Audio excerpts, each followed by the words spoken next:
Buenas tardes y bienvenidos a su programa Salud TV en un lunes más en el que espero que haya descansado su fin de semana, no se haya asustado mucho por nuestro nuevo enjambre sísmico que se ha otra vez activado y que empecemos esta semana con buenas vibras, con fe en Dios de que todo va a estar bien. Hoy es el día de la meningitis. Quiero contarles que cada 24 de abril, por iniciativa de la America's Health Foundation, se celebra el Día Mundial de la Meningitis. En esta fecha lo que se busca es que la gente haga conciencia sobre esta patología potencialmente devastadora y hacer hincapié en la importancia de la vacunación como la principal estrategia para prevenirla. En este día se realizan diversas actividades para informar a la población a nivel mundial acerca de esta. La meningitis causada por meningococo es una enfermedad devastadora que podría dejar a una persona discapacitada o con secuelas graves en las primeras 24 horas e incluso ocasionar la muerte. La OMS define a esta dolencia como una infección bacteriana severa de las membranas que rodean el cerebro y la médula espinal, llamadas meninges, y por la gravedad que esta representa, debe ser siempre considerada como una urgencia médica. Así que este día vamos a estar aprendiendo sobre la meningitis. Vamos a ver la siguiente cápsula y al regreso les presento a nuestras invitadas.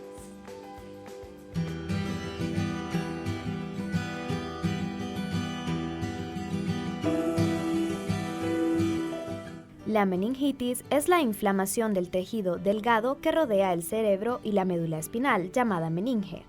Esta enfermedad es provocada por virus o bacterias que en muchas ocasiones se encuentran en la nariz y en la garganta de personas sanas que la contagian a terceros. La más común y menos grave es la infección vírica, que generalmente mejora sin que se le administre ningún medicamento al paciente. Sin embargo, las bacterianas son muy graves y pueden llegar a provocar daños cerebrales e incluso la muerte. Cuando se infectan solo las meninges se habla de meningitis. En algunas ocasiones, esta bacteria se introduce en la sangre diseminándose. A este problema se le denomina sepsis meningocócica. También puede ocurrir que se den ambos problemas a la vez. El diagnóstico de la meningitis bacteriana se realiza analizando una muestra de líquido cefalorraquídeo y es importante conocer los métodos de tratamiento. Es por eso que este día en Salud TV, con nuestros especialistas, estaremos hablando sobre este interesante tema. Acompáñenos.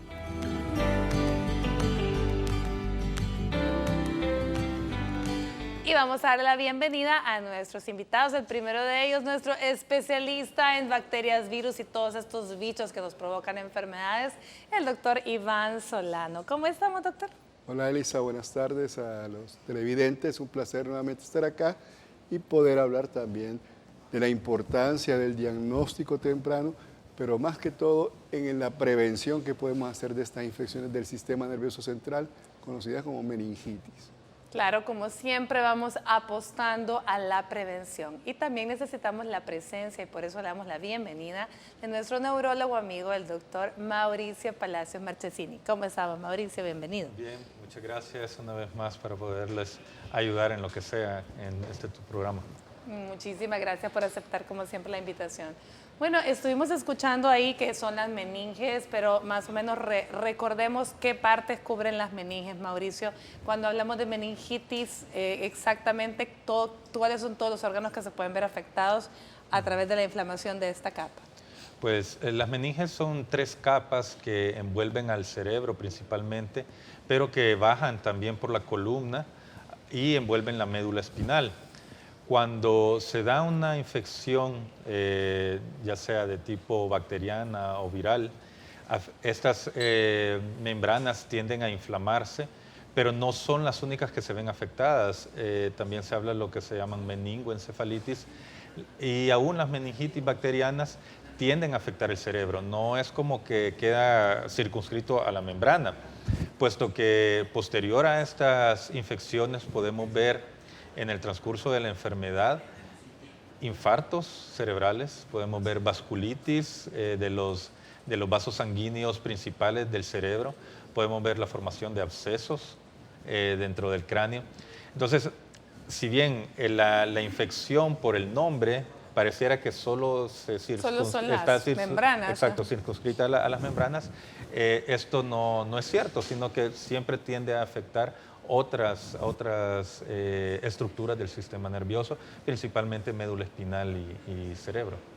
Ahora bien, cuando hablamos ya en base a nomenclatura y en base a gravedad, ¿qué sería como que la escalerita en la que vamos? ¿Meningitis, meningoencefalitis qué sería como que lo más serio dentro de estas? Pues realmente es un poco difícil decir qué es más serio que lo otro, puesto que ambas enfermedades tienen una alta mortalidad y tienen también secuelas importantes posterior a cuando ya los pacientes que logramos sacar adelante y se curan, tienen bastantes secuelas. Quizás desde el punto de vista cómo se presentan, las meningitis tienden a ser más explosivas, afectan más rápido el estado de conciencia del paciente y tienden a deteriorar más rápido hacia la muerte al paciente. Las encefalitis tienden a ser un poco más insidiosas, al punto que hay pacientes que ya tienen 1 o 2 semanas de estar presentando algunas manifestaciones clínicas y nos llegan con síntomas ya graves cuando el paciente o los familiares se preocupan, ¿verdad? Y tiende a ser un poco más insidioso, pero eso no significa de que sea menos grave. Los cuadros, ya una vez bien instalados, tienen una mortalidad sumamente alta, sin tratamiento, arriba del 80% de mortalidad, y aún con tratamiento, la mortalidad anda entre el 40 y el 50%. Ahora, cuando le damos el diagnóstico a unos padres o a una paciente y le decimos encefalitis, ¿únicamente existe o siempre es meningoencefalitis? Pues lo que se tiende a pensar más que todo en el caso de las encefalitis, que son más de origen viral, o los tiende a relacionar uno más de origen viral, independientemente siempre hay meningoencefalitis. No es como que solo el cerebro se inflama y se infecta. Es más, la forma de hacer diagnóstico es por medio del líquido cefalorraquídeo, es una de las formas de hacer. Y el líquido cefalorraquídeo, claro, es producido por las mismas meninges. Entonces, estamos recogiendo de forma indirecta líquido inflamatorio que no necesariamente viene del cerebro o solo de las meninges, sino que está en contacto con ambas cosas. Entonces, es bien difícil ya anatómicamente decir de que solo se afecta una cosa o la otra. Entonces siempre pueden estar afectados todos estos órganos, la médula, el encéfalo, todo lo que está recubierto por las meninges y no solamente las meninges. Ahora bien, doctor, ¿cuáles son las causas? ¿Quiénes son estos bichos que en estos casos nos están molestando? Bueno, antes déjame decirte y profundizando un poco a lo que decía Mauricio, que esta es una infección seria. Alrededor de 1 millón de personas son afectadas cada año en todo el mundo por meningitis y puede dejarnos secuelas también, desde sordera, problemas de déficit de atención o de funcionalidad de la persona, pérdida de los miembros, ya sea brazos o piernas, sobre todo cuando es causado por el meningococo. Pero volviendo a tu pregunta, Elisa, las causas más frecuentes son virales bacterianas, pero también podemos tener causas por parásitos y también por hongos, que pueden afectar las meninges. Y dentro de los virus, los más frecuentes son los enterovirus o también conocidos como ecovirus, coxsackie-virus, que son tipos de enterovirus. También tenemos la familia del herpes. De esta es el más frecuente, el herpes simple tipo 1 puede darnos una meningoencefalitis y todos los demás, virus de la varicela, el virus de rubiola, rubiola, bueno, pero dentro de la familia de los herpes está el citomegalovirus y otros virus como el sarampión, rubiola, que también pueden darnos. Y dentro de las bacterianas va a depender de la edad también. Nosotros que vemos adultos, lo que generalmente vemos arriba de los 18 años, la causa más frecuente es una bacteria llamada neumococo. Y en segundo lugar está una bacteria conocida como meningococo. Ya en personas arriba de los 50 años de edad, el primer lugar sigue siendo neumococo y ya ahí entra otra bacteria en las personas adultas mayores o arriba de los 50 años, que se llama Listeria monocytogenes, que nos puede dar problemas serios, dejarnos abscesos cerebrales o afectarnos el tallo cerebral, el cerebelo, ¿verdad? Donde puede llegar a producir problemas de marcha, ¿verdad? Etcétera, ¿no? Entonces, dentro de las parasitarias, generalmente nosotros vemos en pacientes con las defensas bajas y a la cabeza de los pacientes con infección por VIH, donde la principal causa de encefalitis parasitaria es toxoplasmosis. Y también en los pacientes con infección por VIH, sobre todo, o con las defensas bajas por otras razones, de los hongos, el criptococo, la causa más frecuente. Entre estos más o menos podemos mencionar las causas más frecuentes de meningoencefalitis. Muy bien, entonces hablamos a la cabeza bacterias, virus, pero también pueden haber hongos y parásitos involucrados, aunque en menor cuantía. Con estos datos nos vamos a una pausa comercial y volvemos con más de meningitis.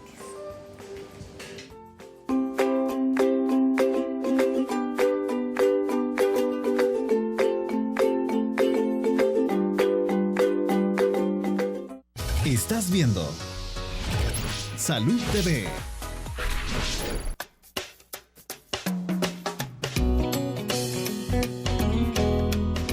Yo creo que en ese caso lo más ideal es de que tener el mayor cuidado, tanto como la persona que tiene la enfermedad, como quien no la tiene, para no tener el problema de contagiarse. Con la prevención, o sea, hay una dieta sana, ejercicio. No tener contacto con la saliva, con la boca, evitar mientras se sienta mal, hasta estar seguro de que está bien.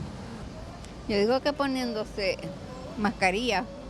Usar medidas de protección, si yo sé que puedo contagiar a alguien, por lo menos protegiéndome con una mascarilla. Pues en este caso sería tener prevención de mi parte, ¿verdad? Si yo sé que tengo esa enfermedad, tal vez evitar el contacto con las demás personas, ser prevenido, ¿verdad? Para no infectarlas, no infectarlas. Sería de prestarle la debida atención, ¿verdad? Porque muchas veces los padres lo que hacen es menospreciar cuando los niños manifiestan algún malestar, ¿verdad? Entonces creo que se debería de ponerle atención y visitar, pues, desde luego la asistencia profesional, ¿verdad? Porque también la automedicación no es la mejor opción.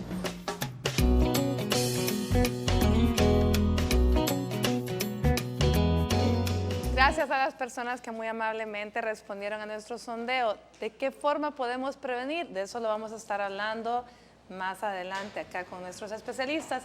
Pero antes que nada, yo quería preguntarle al doctor Palacio realmente cómo es que se desarrolla una meningitis, si es una cuestión primaria, una infección que llega de una vez a las meninges, cómo es que se da, o si es secundaria a alguna otra infección viral. Y lo otro es qué tan contagiosas son, porque no me dejarán mentir el doctor Solano, y tal vez tú todavía no tienes la experiencia por tus hijos, solo por pacientes, pero cuando uno está con hijos en edades escolares es un caos. Cuando hay un niño con una meningitis o que se le dice que se presume que es una meningitis, todo el mundo se alarma porque realmente el temor a qué vamos a hacer para que no se contagien los demás. Hablemos un poco de esto. Pues va a depender mucho del tipo de microorganismo que nos esté provocando la meningitis o la encefalitis. En el caso de las bacterianas, que quizás son las que más problemas nos dan con contagios, y es más, hay que dar una profilaxis aún al personal médico que estuvo en contacto con el paciente. Estamos hablando de las meningitis provocadas por hemófilos influenza, neumococo y el meningococo. Estos sí pueden ser bastante contagiosas porque se adquieren por vía aérea. O sea que el paciente primero tiene una sinusitis, por ejemplo, o tiene una neumonía, ¿verdad? Se adquiere por vía aérea y luego, por continuidad del mismo foco de la sinusitis o de una otitis media, ¿verdad?, llega al sistema nervioso central.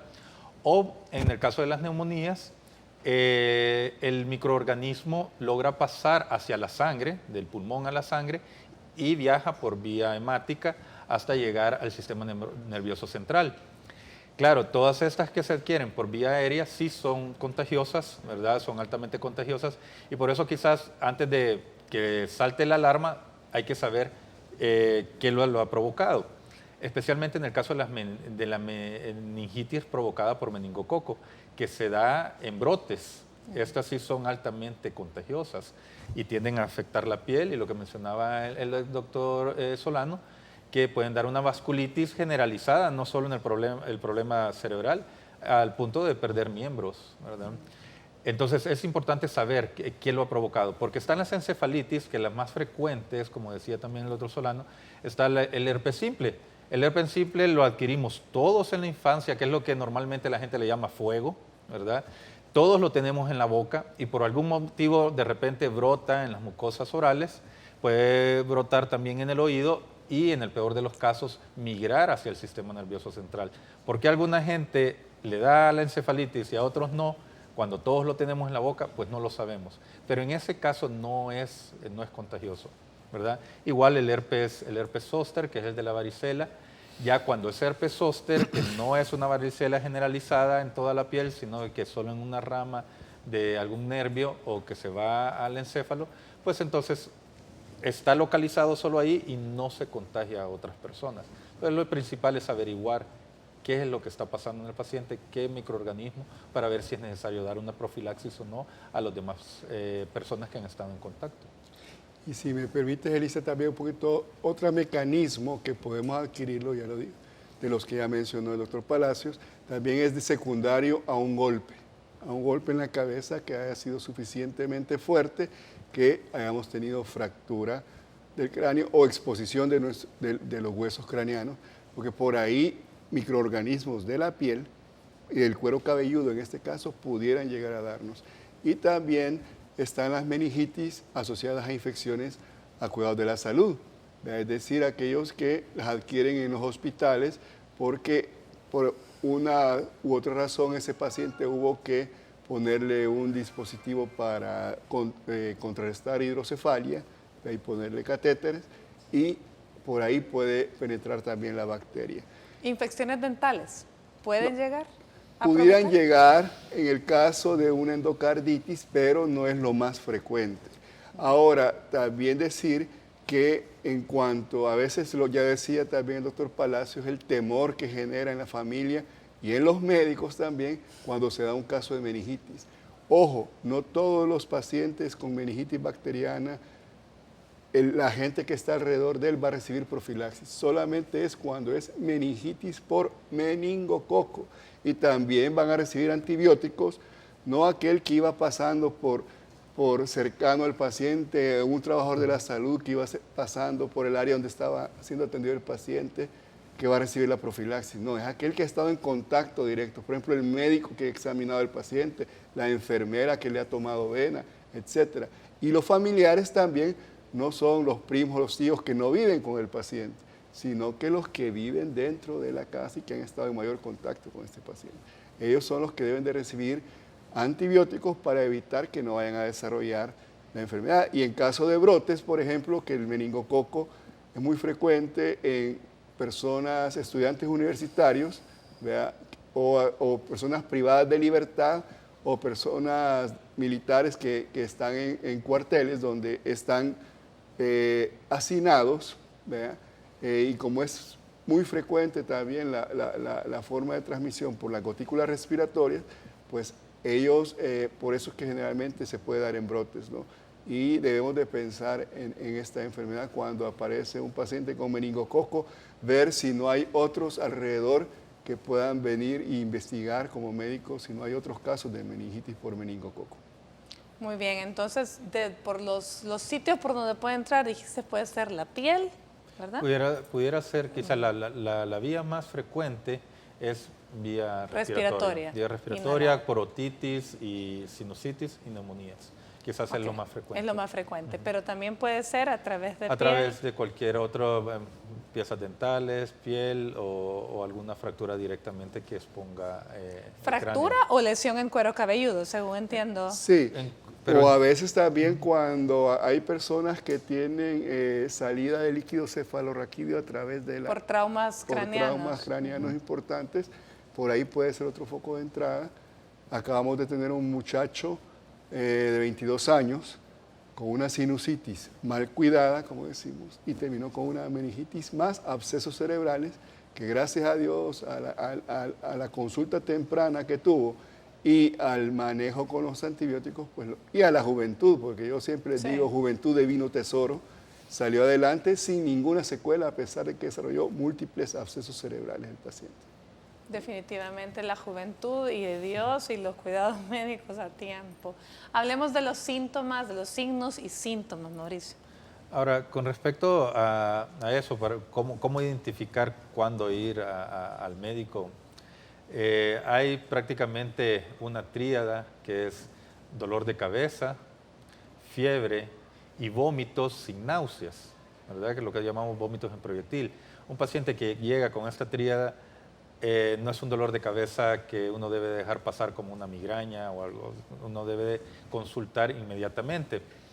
¿Por qué el énfasis de los vómitos sin náuseas? Porque diferente es el paciente que siente náuseas, se siente mal del estómago y luego vomita. Que tiene la arcada y exacto. todo. En el caso de los pacientes con meningitis, debido al aumento de la presión dentro del cráneo, el paciente solo vomita y es un vómito fuerte, violento, que no puede detener, ¿verdad? Además de que pueden haber deterioro del estado de conciencia.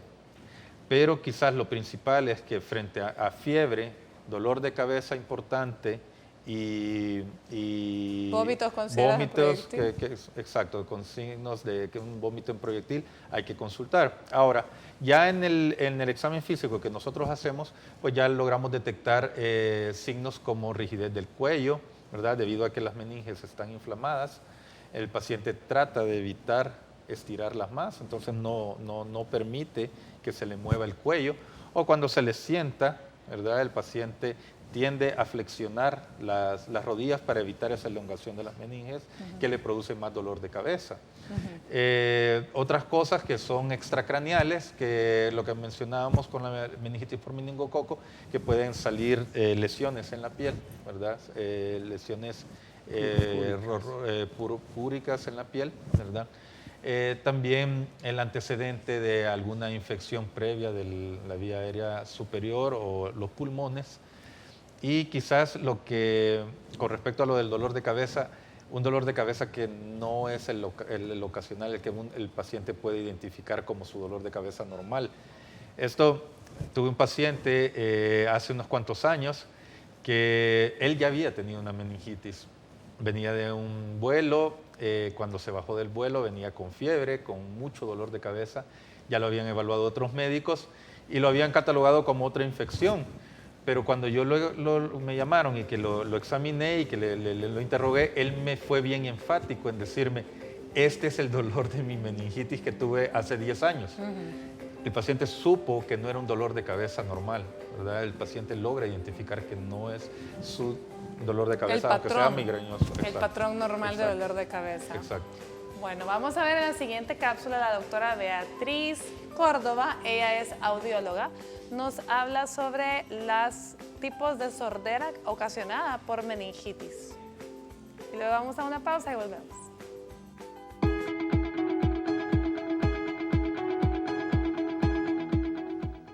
Hola amigos de Salud TV, soy la doctora Beatriz Córdoba y en esta ocasión vamos a tratar el tema sobre sordera y meningitis.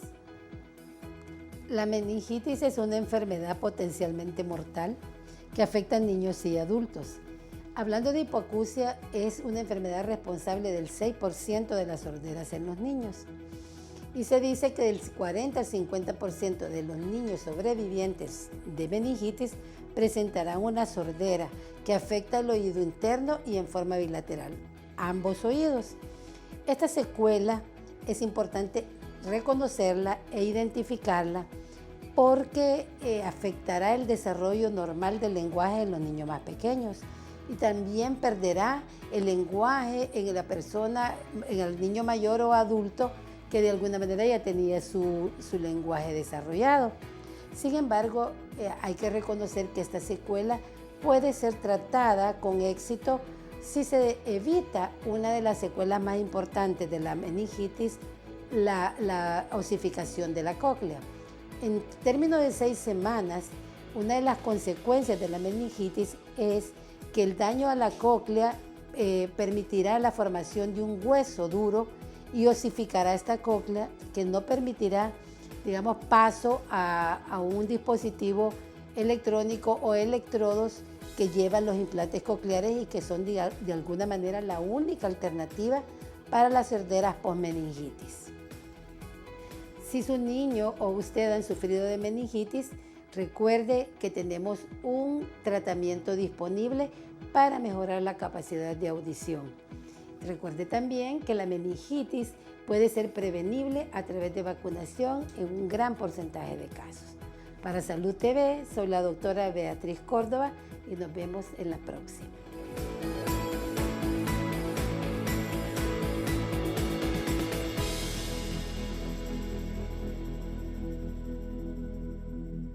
Estás viendo Salud TV.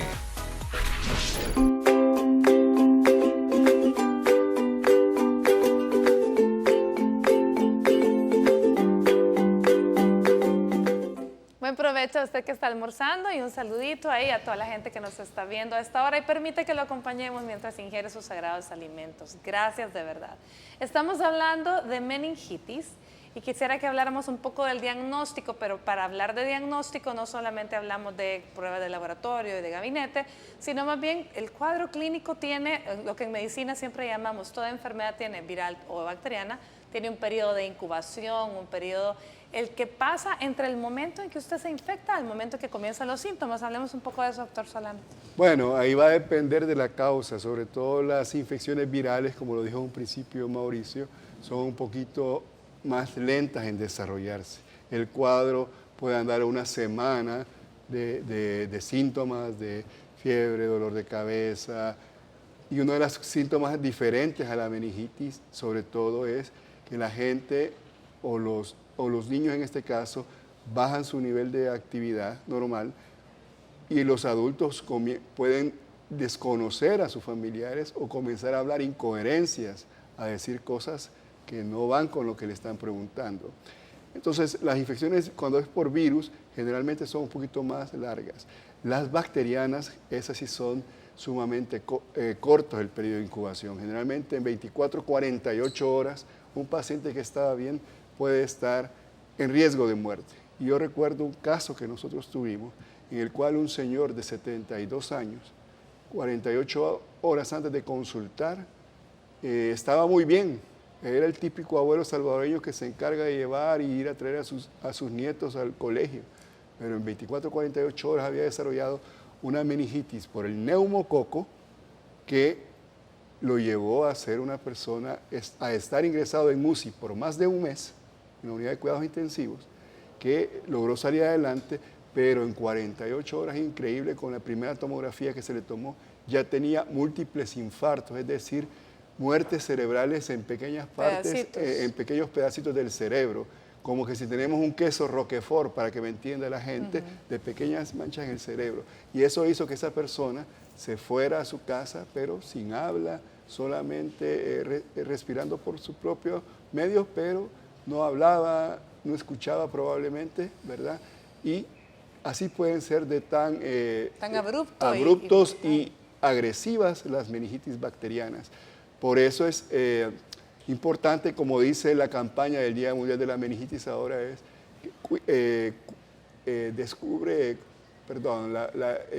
dice, confía en tus instintos. Dice, ¿qué quiere decir? Que ante los primeros síntomas que ya mencionó el doctor Palacios, debemos de llevar a nuestro familiar o debemos de ir a pasar consulta inmediatamente porque puede dejarnos secuelas sumamente importantes. Ahora bien, la tríada de la que acabamos de hablar y los instintos de que esto no es el mismo patrón de dolor de cabeza de siempre. Exacto. Es algo como que la gente dice, doctor, yo siento que me están abriendo la cabeza, ¿verdad? Ese es un dolor de cabeza intenso.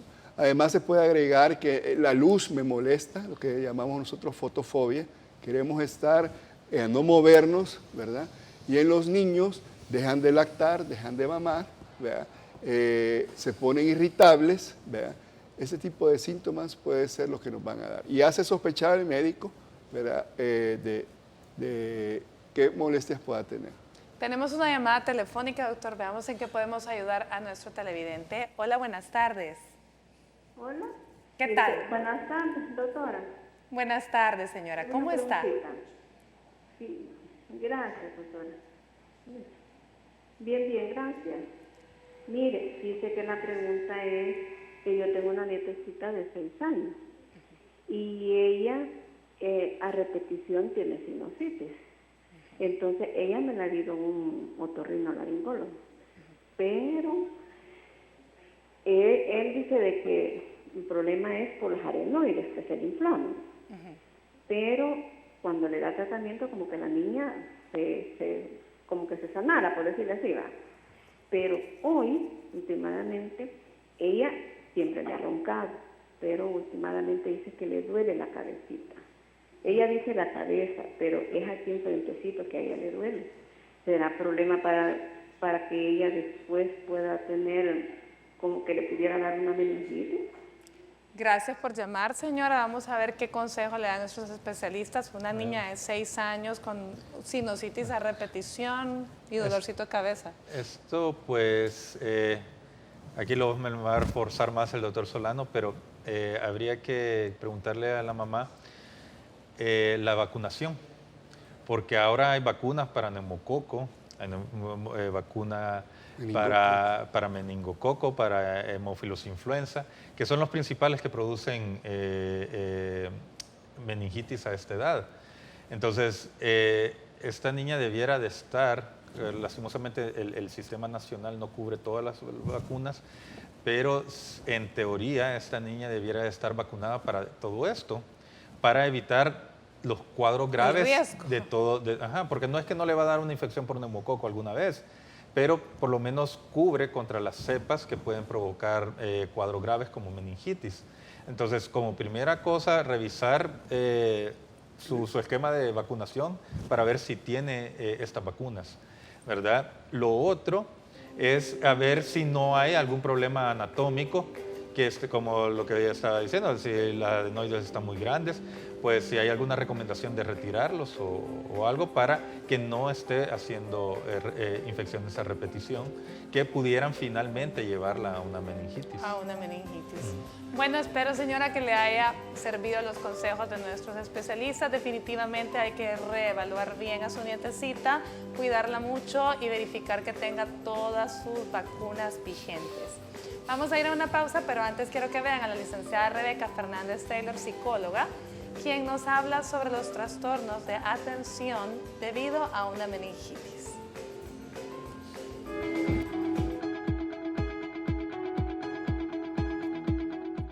Hola amigos de Salud TV, les saluda su psicóloga Rebeca Fernández Taylor y en esta ocasión vamos a platicar sobre los trastornos del aprendizaje producido por la meningitis. Algunos de los trastornos del aprendizaje que podemos mencionar a causa de la meningitis están la ceguera, la sordera, la falta de movilidad en el cuerpo, también la psicomotricidad fina o la gruesa se pueden ver afectadas, el lenguaje, la forma en la que yo me comunico, la forma en la que yo me expreso, mi vocabulario se puede ver reducido, la comprensión en la lectura, la atención que yo puedo tener por los detalles o por las cosas que me rodean en la vida o para leer un texto. Luego también podemos mencionar la memoria, la funcionabilidad en nuestros órganos también se pueden ver afectados y todo esto nos va a llevar a secuelas psicológicas como la depresión, la frustración, la ansiedad por haber podido antes haberme desarrollado de una manera y ahora poder estar impedido a poder hacerlo de la misma forma en que lo hacía antes. Así que para todas aquellas personas que han sufrido de meningitis y que están pasando por este proceso de adaptación y de poder llegar a la misma funcionabilidad que tenían antes, no se preocupen, lo último que se pierde en esta vida es la esperanza. Así que manténganse positivos porque mientras hay vida, todo se puede. Soy la psicóloga Rebeca Fernández Taylor para Salud TV. Ha sido un gusto y nos vemos en la próxima.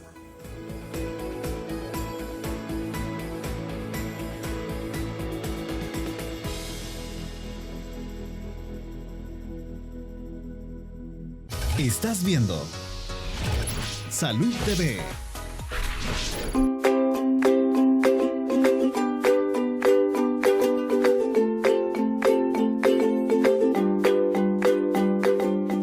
Continuamos con nuestro programa, ya hablamos un poco de los signos y síntomas, del tiempo que se tarda en desarrollar la infección. Hablemos de los exámenes del laboratorio que se pueden servir como coadyuvantes para poder diagnosticarla, y hablemos un poco ya de tratamiento, Mauricio. Bueno, frente a un paciente que nos llega con estos síntomas de dolor de cabeza, fiebre, vómitos, alteración del estado de conciencia, lo primero que hacemos es un estudio de imagen.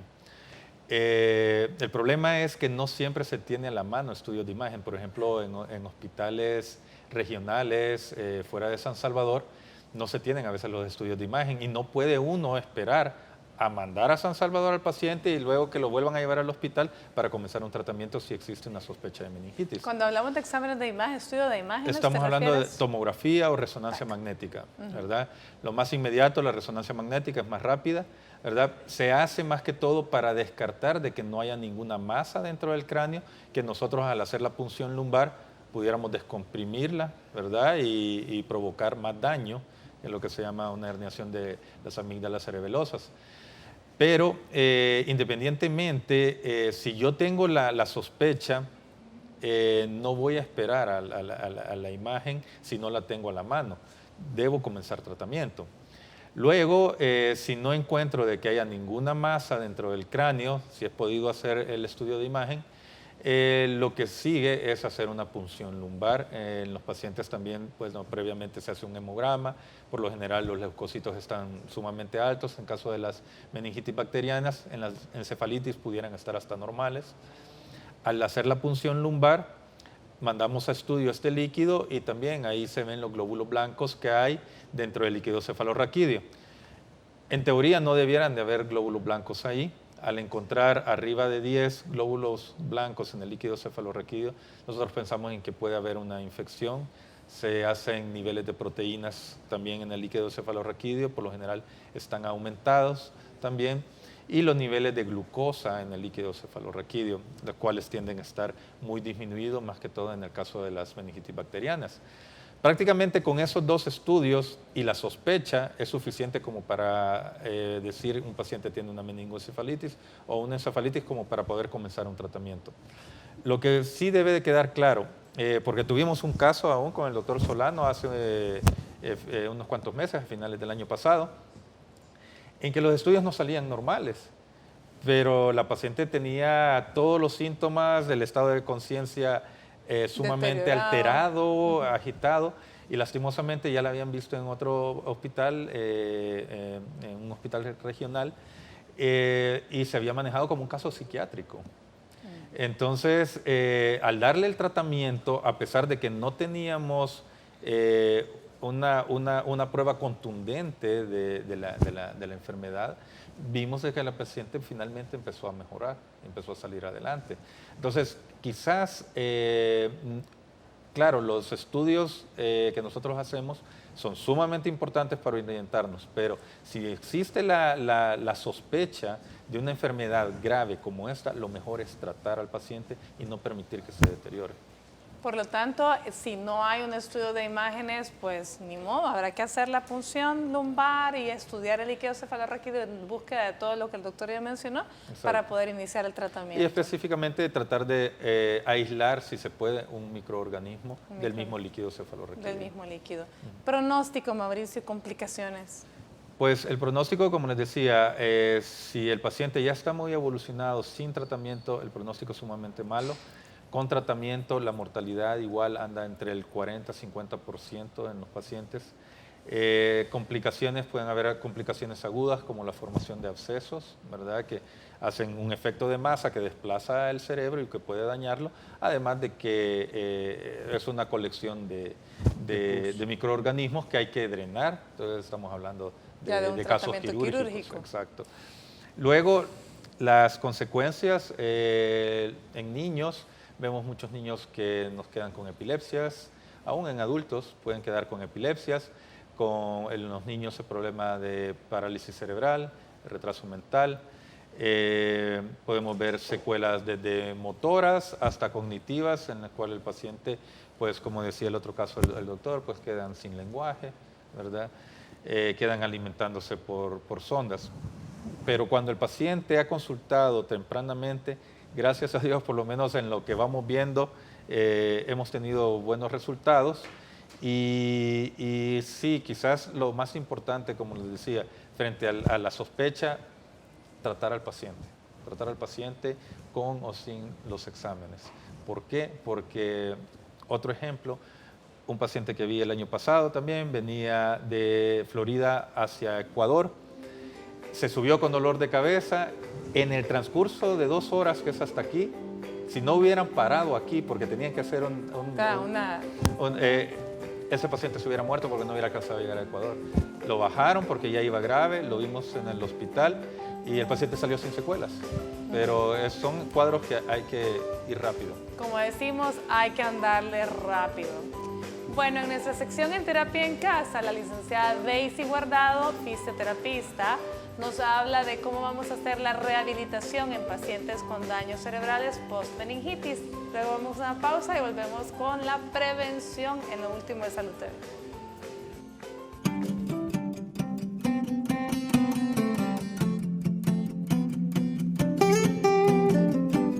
Hola amigos de Salud TV, soy la licenciada Daisy Guardado, fisioterapeuta.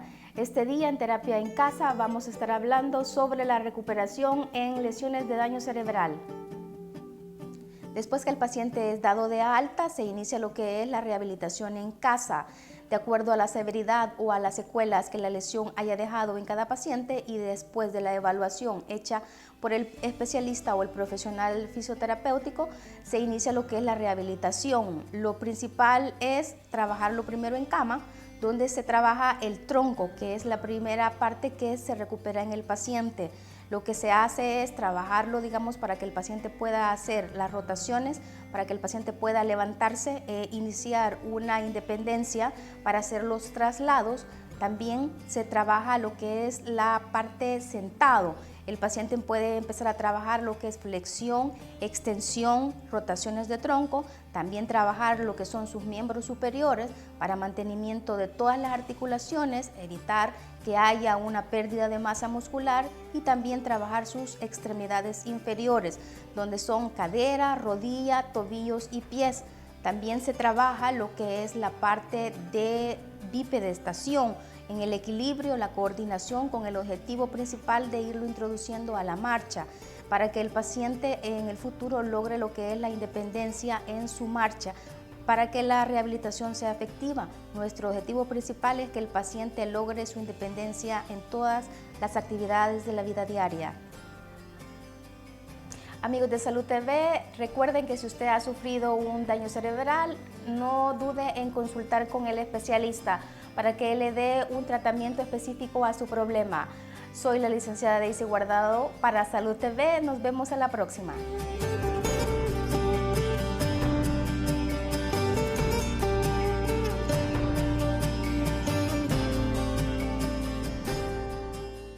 Estás viendo Salud TV.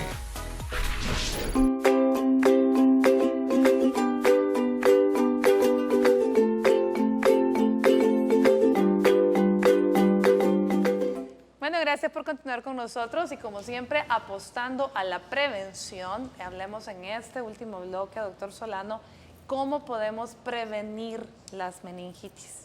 Bueno, es importante en la edad pediátrica pues que nuestros hijos de los 0 a los 6 años reciban todas las vacunas que están recomendadas, entre las cuales podemos mencionar, bueno, de hecho la vacuna, debido a que en los programas de vacunación pediátrica se ha incluido vacuna para protegernos contra hemófilos influenza, la incidencia de casos de meningitis por hemófilos influenza en los niños ha disminuido increíblemente y era una bacteria que nos producía mucha sordera en los niños como secuela. De tal manera que gracias a la vacunación contra hemófilos influenza se ha logrado reducir. También ahora ya está incluido en el programa nacional la vacunación en los niños contra el neumococo. La vacuna neumocócica es importante que los niños la reciban. Generalmente son 4 dosis que los ponen a los 2, 4, 6 meses y ahí por la edad de los 4 años un refuerzo. Y En el caso de los adolescentes, ¿verdad?, sobre todo aquellos que van a ir a estudiar fuera del país y van a convivir con otros estudiantes en una misma residencia, deben de recibir la vacuna contra el meningococo, que es la vacuna meningocócica.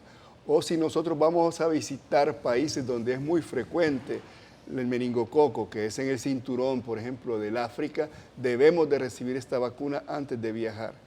En los adultos mayores, sobre todo arriba de los 50 años, o personas con otro tipo de inmunodeficiencias, deben de recibir la vacuna del meningococo.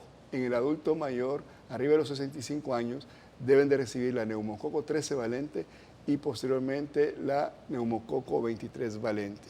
De tal manera que el tener nuestras vacunas a tiempo va a ayudarnos a prevenir ese tipo de infecciones y también vacunarnos contra la gripe causada por el virus de la influenza, porque el virus de la influenza puede llegar a producirnos como complicación una encefalitis por el virus de influenza. De tal manera que es importante que revisemos cómo está nuestro esquema de vacunación de nuestros hijos, pequeños, adolescentes, de nuestros familiares, de nuestros abuelos, de nuestros padres, para protegerlos contra esta infección. Aprovechemos, esta semana también se conmemora la Semana de Vacunación de las Américas y yo esperaría que van a haber campañas de vacunación por parte del Ministerio de Salud. Llevemos a nuestros hijos, revisemos cómo estamos con las vacunas para que puedan recibir los refuerzos necesarios que nos ayuden a prevenir. Porque las secuelas que puede llegar a dejar, no digamos que podamos perder a un ser querido a causa de una de estas enfermedades, pues no tienen precio y es mejor prevenir y mucho más barato a través de las vacunas, ¿no? Bueno, así que hay que ir a desempolvar, a buscar ese carnetito de vacunación de nuestros hijos y revisar. Ahora bien, doctor, como mencionó varias vacunas, recapitulemos en orden. Por edades, los niños en el periodo que les toca. Exactamente. Luego y ahí le agregamos ¿a qué edad? Sarampión, rubiola, paperas, que debe tener su esquema de vacunación los niños.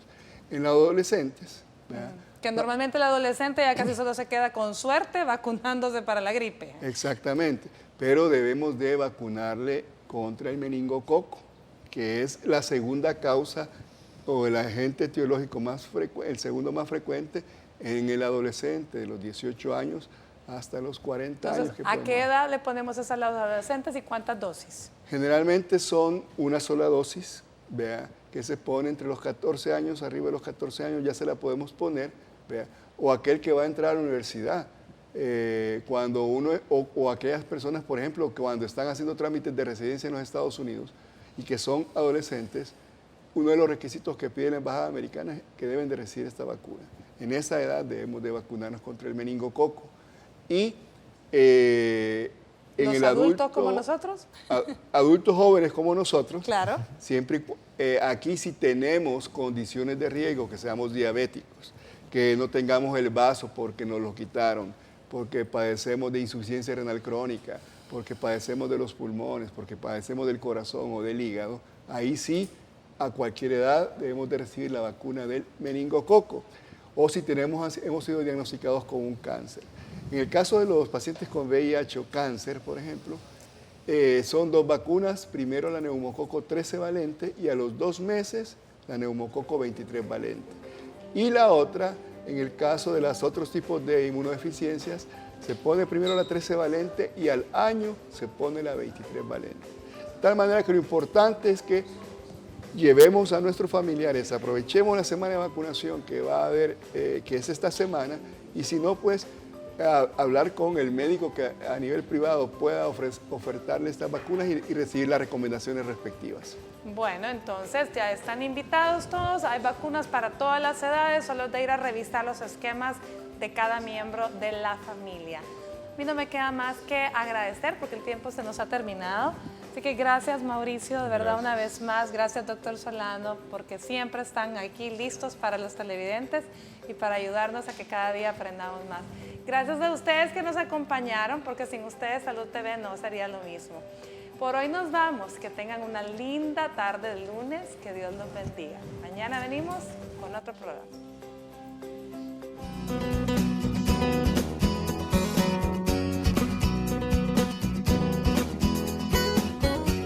Para prevenir el contagio de meningitis te damos los siguientes consejos.